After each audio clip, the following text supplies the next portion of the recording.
Assalamualaikum warahmatullahi wabarakatuh. Perkenalkan, saya Adinda Rahmadani dari Prodi STR Teknologi Rekayasa Elektromedis dengan NIM 004. Baik, hari ini kita akan membahas dua komponen elektronik yang sangat penting nih, yaitu osiloskop dan transistor.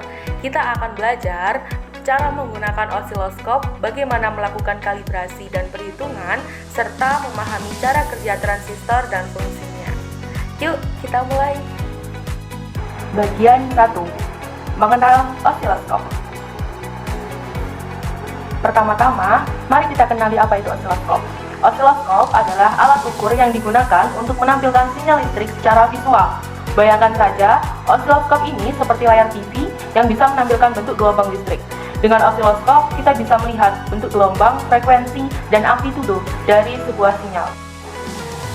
Nah, sekarang bagaimana cara menggunakan osiloskop? Pertama, kita hubungkan probe osiloskop ke titik yang ingin kita ukur, kemudian kita atur skala tegangan dan waktu pada osiloskop. Setelah itu, bentuk gelombang akan muncul di layar. Sederhana kan? Bagian 2. Kalibrasi dan perhitungan dengan osiloskop. Sebelum menggunakan osiloskop, sangat penting untuk melakukan kalibrasi terlebih dahulu. Kalibrasi ini bertujuan untuk memastikan bahwa pengukuran yang kita lakukan akurat. Kalibrasi bisa dilakukan dengan menggunakan sinyal referensi yang sudah diketahui nilainya. Looks pretty okay. So, if it was not square, they come with these little plastic screwdrivers because it's such high frequency that putting metal on it could mess the signal up.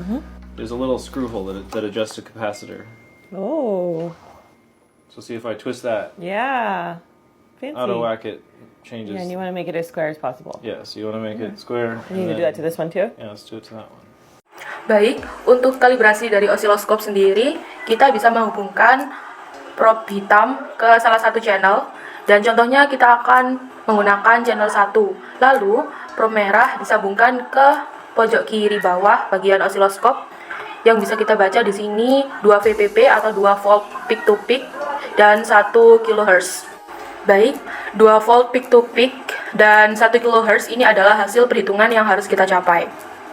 Lalu, karena kita menggunakan channel 1, maka bagian source kita arahkan ke channel 1, kemudian juga mode kita juga arahkan ke channel 1. Lalu untuk voltasenya kita atur ke DC. Untuk lebih mudahnya, volt per div kita arahkan ke angka 1. Dan karena hasil VPP-nya 2 volt, kita atur menggunakan var untuk agar menjadi 2 kotak. Dan kita atur untuk time per div-nya ke 0,5. Baik, untuk perhitungan dari kalibrasi osiloskop yang kita hitung terlebih dahulu yaitu amplitudo. Amplitudo ialah voltase peak to peak atau dari tinggi puncak atas ke puncak bawah, dan dikalikan dengan volt per div. Dikarenakan tadi keterangannya 2 VPP atau 2 volt peak to peak dan voltasenya kita menggunakan 1 volt per div, maka dikalikan dengan 2, jadi 2 kali 1 yang hasilnya 2 volt. Lalu kita akan menghitung frekuensi. Nah, frekuensi ini rumusnya adalah 1 per T. Nah, T merupakan periode, jadi T adalah 1 gelombang penuh dikalikan time per div, dan kita menggunakan time per div-nya 0,5, dan gelombangnya sudah kita dapatkan yaitu 2 gelombang, yakni 2 dikalikan 0,5 time per div sama dengan 1 milisecond. Kemudian untuk mencari frekuensi, rumusnya adalah 1/T, dan T-nya tadi sudah ketemu yaitu 1 milisecond. Jadi 1 dibagi 1 milisecond hasilnya 1 kHz. Bagian 3, transistor dan penjelasannya. Selanjutnya, kita akan membahas tentang transistor. Transistor adalah komponen elektronik yang sangat kecil, namun memiliki peran yang sangat penting. Transistor sering disebut sebagai saklar elektronik karena bisa digunakan untuk mengontrol arus listrik. Nah, ada banyak jenis transistor. Namun, secara umum, transistor ini memiliki 3 kaki, yaitu basis, kolektor, dan emitor. Cara kerja transistor secara sederhana adalah dengan mengendalikan arus listrik atau arus kecil pada basis, kita bisa mengontrol arus yang lebih besar pada kolektor dan emitor.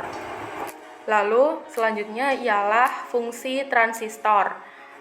Transistor memiliki banyak sekali fungsi dalam rangkaian elektronik. Beberapa di antaranya adalah sebagai amplifier, saklar, osilator, dan masih banyak lagi. Berkat transistor, kita bisa membuat berbagai macam perangkat elektronik, mulai dari radio hingga komputer. Nah, itulah tadi penjelasan singkat tentang transistor dan osiloskop.